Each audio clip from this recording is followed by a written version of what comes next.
Hello again, Luke Full Smith here. Recording this straight after. I thought it was a fly in my room for some reason. I heard buzzing.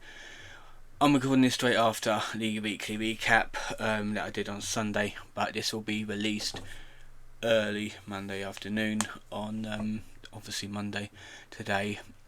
But we took my brother out to Milton Keynes on Saturday.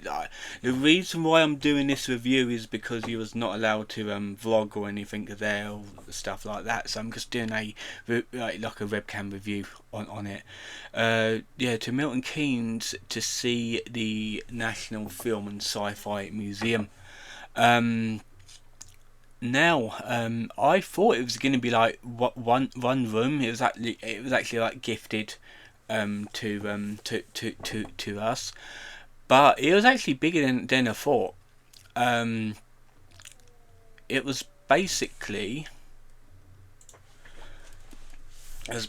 like you go through, and you have to go upstairs, get your ticket scanned on the desk upstairs, and as soon as you get to the top of the stairs, to the right, there is an arcade there, and like to the left, there's the actual museum itself. So when you get your wristbands, which looks a bit like this, if I can find them, there we are. This is what the wristbands look like, right there. And when you get them, they'll basically say like just go through. They'll give you the talk that they do to everyone that has to enter through. And as soon as you go through, like it's basically like everywhere is like all props and like really interesting items from film sets and like TV and that sort of thing. Like even like back in the day and even like today, like really up to date stuff like the new Tron and things like that. So it's basically all throughout the years. So this is basically starts in a hallway. You got alien stuff and Indiana Jones stuff throughout the hall, and then you get to the first big area, which you got a few like robot figures from sci-fi films, that sort of thing. Some of it I didn't really like understand because I haven't watched some of the shows what they was in, or it was before my time.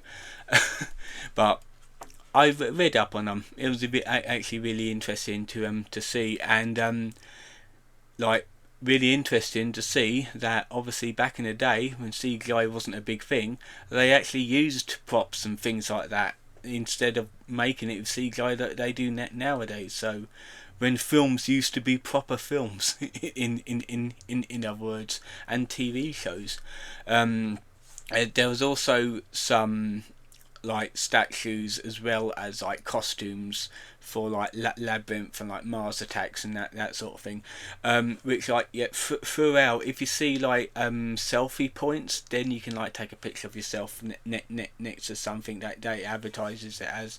So yeah, it's like it's not completely you can't film or anything here. You can still take pictures in designated areas. And then obviously you go through is more like figures from like Alien and like Jaws and things like that. There's also a replica of Sherlock's room in his apartment as well, which was really interesting to see. I don't know why they didn't make that a photo point, but they could have done. It's actually really interesting. There was a tiger suit from Monty Python's Meaning of Life as well. That was quite good. As well as like if you go to the end of the first section before you turn to go into the next one, there is the selection of outfits for the Doctor Who cast from like past to like present. So that was really good to see. They didn't have like up to date Doctor Who stuff like the newest Doctor uniform wasn't there. It's probably because it was like too like new. Probably they'll have that there like next year or something, but not as yet.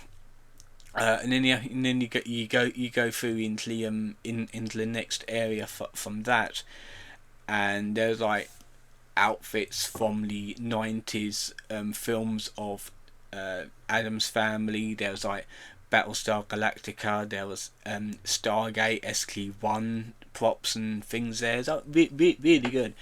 Then you go into the next one. It's all Star Wars, a massive display of like Star Wars props and things. There's like a whole area dedicated to Star Wars there.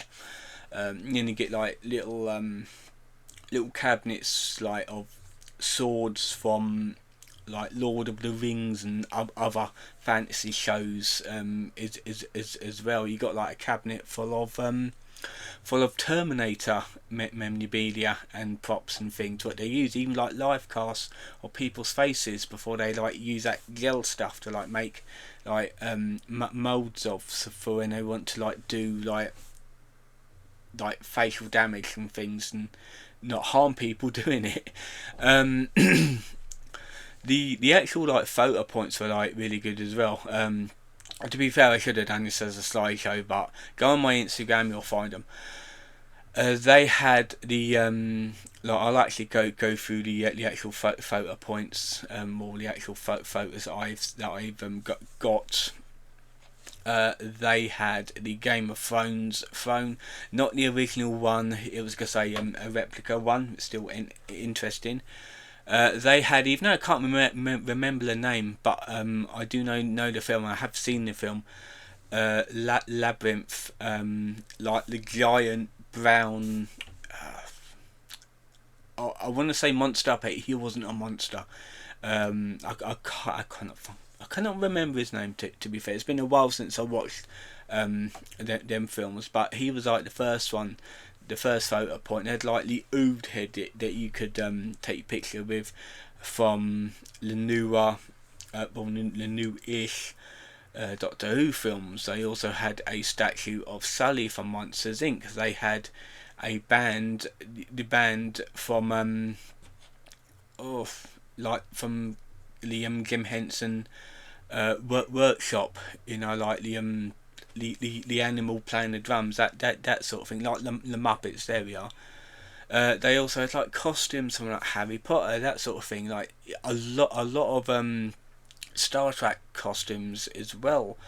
So there's like a lot to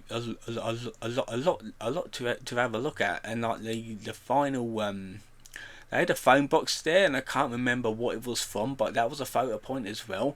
And they had a missed opportunity to make the phone box from Doctor Who a photo point as well. They could have done that. The last one was Toothless from How to Train Your Dragon, which had a giant statue of Toothless in flight that you could take a picture of as well. So there's actually quite a lot to have a look at, and it's actually worth going to see it. When you come out, you end up in the gift shop, and like to the left there's like a Lego area, and you could like pay extra and go into the Lego bit, but I'm like, it's Legos. I can go to Legoland and see that. It's a bit extortionate price, but same thing. And then it's basically we ended up going into the arcade, and all the arcades were free to play.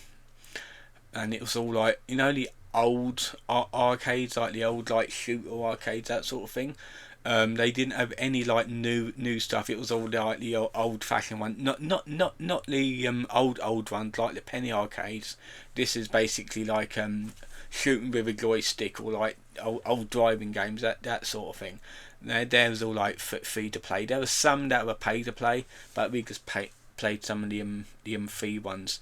So yeah, it's like really good. So ended up coming out of there. Went into the MK Centre, see what their main setting was. You know, every Christmas they have like a real big setup. We went there. It's like a mini fairground, wides, that sort of thing, for like Easter break. So that was nice. There's also Collector Mania in the MK. I'll give them free advertisement for a minute. Why not? Yeah, there's Collectomania in the MK Centre. I'm guessing where that is there. That is at the end of May. I don't know if I have time to go there, but I'll see what I can do. But that's been it. That has been it for today's video. I've talked enough about it. Keep it around 10 minutes. I hope you've enjoyed it. I will put a link in the description where you can get tickets to the museum, and it will show you directions as well, because it is worth going. Like, if you're near the Milton Keynes area, or if you fancy some like really nerdy geeky stuff, then this would be the place for you. It's really entertaining. I quite like it. So yeah, that'd be it for today's video. See you guys next time.